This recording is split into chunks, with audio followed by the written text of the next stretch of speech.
প্রিয় বন্ধুরা, দেখুন ফাইলিংয়ের খাঁচাতে ল্যাপিং দেওয়ার সময় কীরকমভাবে ঝালাই করতে হয়।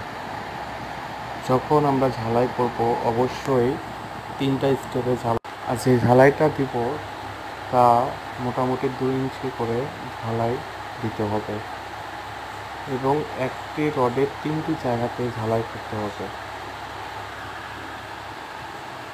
দেখুন বাকিটা ভিডিওতে আপনারা।